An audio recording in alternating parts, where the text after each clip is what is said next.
History is unfolding in Alaska, guys. The world expected Donald J. Trump to just walk into chaos, protest, and humiliation as Vladimir Putin set foot on American soil. But instead, Trump just flipped the script, turning what looked like a hostile stage into a brilliant show of strength that's leaving Russia cracked, cornered, and desperate. Now, think about it. Thousands flooded Anchorage with Ukrainian flags, chanting, waving signs that read, "Putin Go Home" and "Russia Never Again." The media, though, they thought that those protests would embarrass Trump. But the truth, he turned them into leverage, proof that America will not bend, proof that even the streets of Alaska stand against Putin's aggression. Now, here's the real kicker, guys. So while protesters played their part outside, inside that Air Force base, Trump actually had the upper hand. In fact, Russia's economy collapsing, its people restless, Putin arriving not as a conqueror, but as a cornered man under the gun. Guys, here's what you're not hearing anywhere else. What Trump did next, the symbolism of Alaska, the shadow of Reagan and Gorbachev, the one move that may just force Putin to the table for a ceasefire in the Ukraine. It's all coming together right now. So stick with me, guys, because we're going to break down why the Alaska protests actually backfired, how President Trump's NATO strategy just trapped Putin, and the Arctic factor that nobody's talking about that could change the global chessboard forever. Now, this isn't just another meeting. This is Trump turning Alaska into a battlefield of ideas, and Putin is losing. So let's go ahead and get into it. If you appreciate the updates, hit the like button and subscribe to the channel. Thanks so much, guys. So here we are, August 2025, and the eyes of the world are locked in on Alaska, guys. The narrative that the legacy media tried to push onto us, chaos, humiliation, weakness, come on. They painted the scene as if Donald Trump was walking into a disaster, with Vladimir Putin arriving on American soil as some kind of an unstoppable strongman. Guys, let's be clear. What actually unfolded is the complete opposite. Trump walked in steady, prepared, and strategic, and Putin walked in cornered. Now, let's talk about what hit the headlines first. The protests. Anchorage lit up with thousands of demonstrators, many people waving Ukrainian flags, others marching with bands and holding signs like "Go Home, Putin," "Russia Never Again," and even the biting line, "I can see fascists from my house." This is a jab straight out of Alaska's own history. Groups like Stand Up Alaska led the charge, demanding that authoritarian dictators never be welcomed in their state. And here's the tension point that I really want. This is the tension point I really want you to think about here, guys. Were these demonstrations truly a powerful rejection of Trump's diplomacy, or did they backfire? Did they, in fact, hand Trump leverage by showing the world that American people themselves will not tolerate Putin's aggression? Because remember, when protesters chant "Russia Never Again," it's not Trump that they're rejecting, it's Putin. It's the ideas of Russia expanding its reach. And that puts Trump in a position of strength, because he now walks into the summit with undeniable proof that America stands firm against Russia. But that's just the beginning, because while the camera zoomed in on angry signs and marching bands, something much bigger was at play. Trump's calculated strategy for how to kind of use this moment to his advantage, turning this chaos into clarity. And wait until you hear how he handled this thing. Now, Chapter works months ahead, reviewing plans based on what's coming next year, not what's already here. This is why I partnered with Chapter. Sharon Bertusik, she got a plan with $0 premiums, zero medication costs, and a copay drop. Get this, guys, from $89 to $20. Hey, Buck, he told me his $160 per month savings felt like a raise. Hey, would anybody else be happy with $166 per month savings? Hands in the air, please. Guys, if you wait until January to find out that your plan changed, you are stuck for the year. I know, I hate to be the bearer of bad news, but if you wait, you're going to get stuck. So don't wait. There's a phone number down at the bottom of the screen right now. Pick up the telephone. Call them right now. Phone number is 909-563-8279 or visit them at askchapter.org/Ron before those changes take effect and lock you in. Don't let it happen. Call our friends right now. So here's where Trump's brilliance really shows through, okay?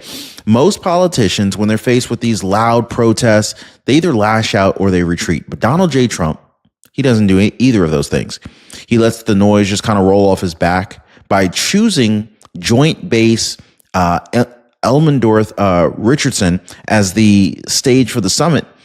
Trump flipped the optics again. So instead of caving into the chaos, he anchored the meeting in a secure, controlled environment, America's turf, not Putin's playground. And here's the genius. The protests were not erased. They were reframed, okay? Trump turned what the media called resistance into undeniable proof that America is united against Putin's aggression. Now think about it. What stronger position could a U.S.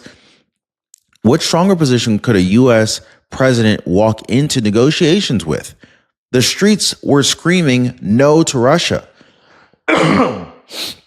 While the commander-in-chief of the United States calmly faces Russian's leader Putin eye to eye. That's not weakness. That is clearly leverage. Meanwhile, let's talk about the man that's across the table. Because despite the chants and the headlines, the real pressure wasn't on Trump. It was on Vladimir Putin.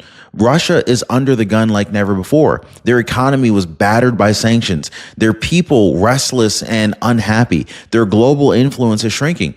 Putin didn't land in Alaska as a strongman. He landed as a desperate man searching for a way to claw back legitimacy. So while the world zoomed in on the Anchorage protests, the real drama was unfolding behind closed doors. Trump's steady and strategic meeting a Putin who knows he's cornered. And so here's the big question you really need to be asking yourself right now. If Russia is cracking under pressure, what historical playbook is Putin about to reach for next? And how does Trump counter that? Now, hang out with me, guys, because next I want to really kind of dig into the shadow of this history here. The Reagan-Gorbachev comparisons, the Cold War echoes, and yes, even the moment that a young KGB agent named Vladimir Putin was watching it all unfold. And of course, I want to bring it back to Ukraine, the heart of this entire battle. To really understand what happened right now in Alaska, you got to go back and look at history, guys. Think about President Ronald Reagan in 1986. In Reykjavik, Reagan walked away from a summit with Gorbachev when the Soviets demanded that he abandon the Star Wars missile defense program. The world thought that Reagan had failed, but history proved otherwise. So that tough stance led directly to the Moscow summit and the eventual collapse of the Soviet Union itself. And so here's the eerie twist. During Reagan's famous walk through Red Square with Gorbachev, among the KGB agents disguised as tourists was none other than Vladimir Putin himself, camera around his neck, watching history unfold. Now, if we fast forward nearly 4 decades, now Putin is no longer a shadow in the crowd. He's across the table from Donald J. Trump. And just like Reagan, Trump holds the upper hand, refusing to blink when Russia is under pressure. Now, let's not forget the heart of this crisis here, Ukraine. In July, Russia clawed out some limited territorial gains, but holding them has proven costly for them. The Ukrainian people, they remain defiant, and the world has not turned away. Protesters in Anchorage held up signs demanding release the 19,546 kidnapped Ukrainian children. That's the moral weight that's pressing down on the summit. So here's where Trump's strategy shines again. Critics say Zelensky's absence in Alaska is weakness. But ask yourself, was this actually Trump's smartest move yet? By negotiating directly with Putin first, Trump is avoiding distractions. He's setting the tone. He's making it clear America leads the conversation. Ukraine's voice will matter, but only after Trump secures terms that box Russia in. That's not abandonment. That's sequencing.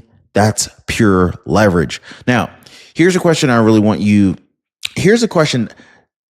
to wrestle with. If Trump uses Alaska to set the stage for Ukraine's comeback, are we about to see the first real pathway to peace? Or is Putin just desperate enough to double down and gamble on chaos? Now, of course, I want to tackle exactly that, like the possibility of a ceasefire announcement, what it would mean for America, for the Ukraine, and for Russia's crumbling future.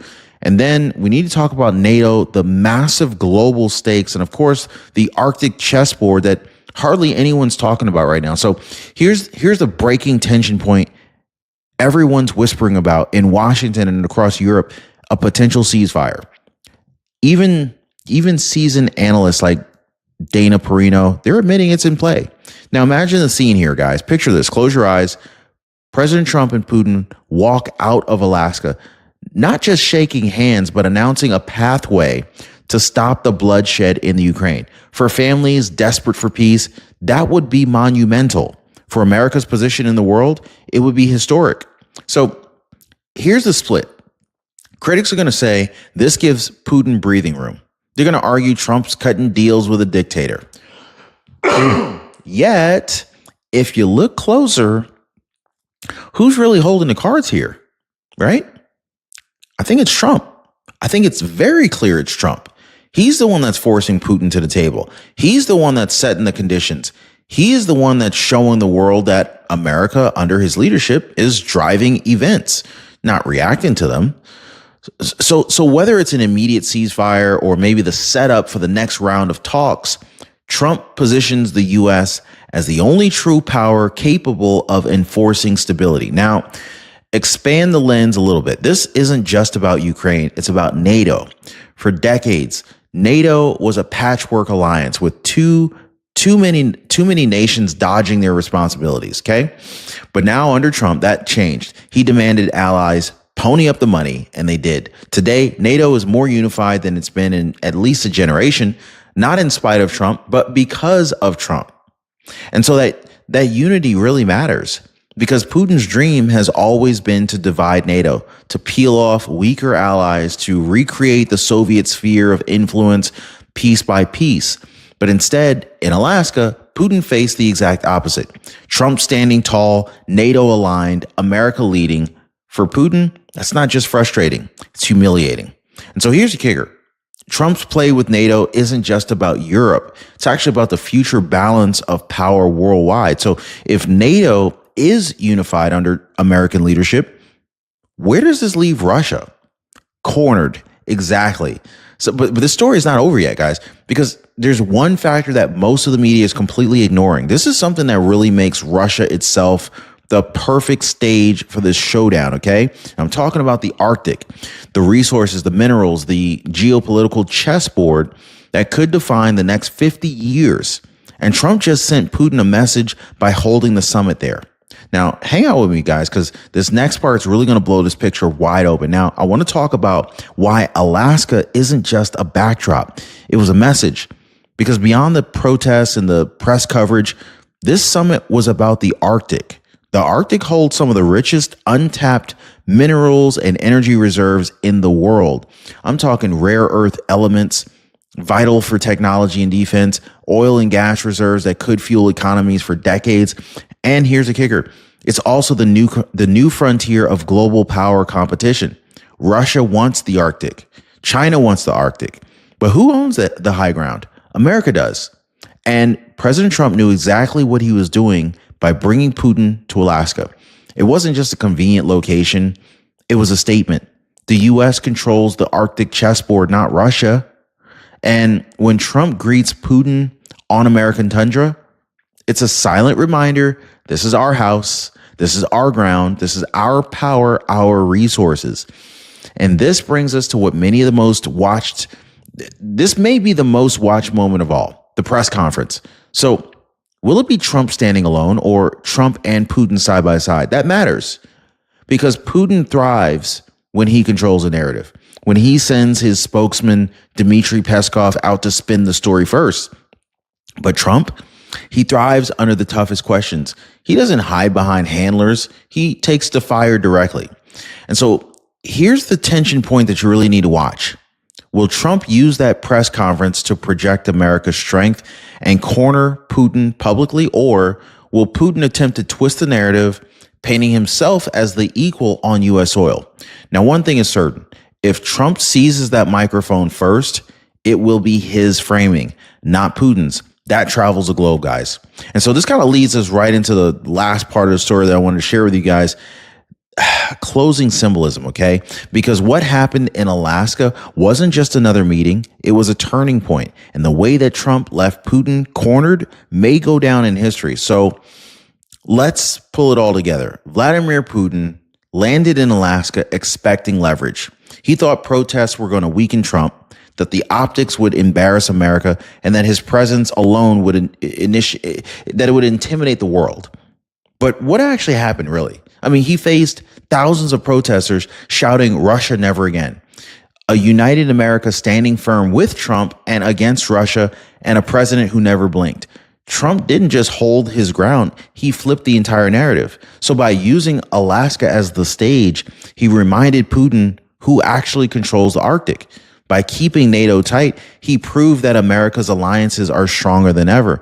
And by facing down the chaos with calm, patriotic resolve, he already showed that the real pressure wasn't on him, it was on Russia. So this wasn't weakness, this was chaos. I mean, this wasn't weakness, this was nothing short of strategy. So at the end, Russia cracked under that pressure. Trump's move, it was firm, it was rather brilliant, it was symbolic, and it left Putin cornered.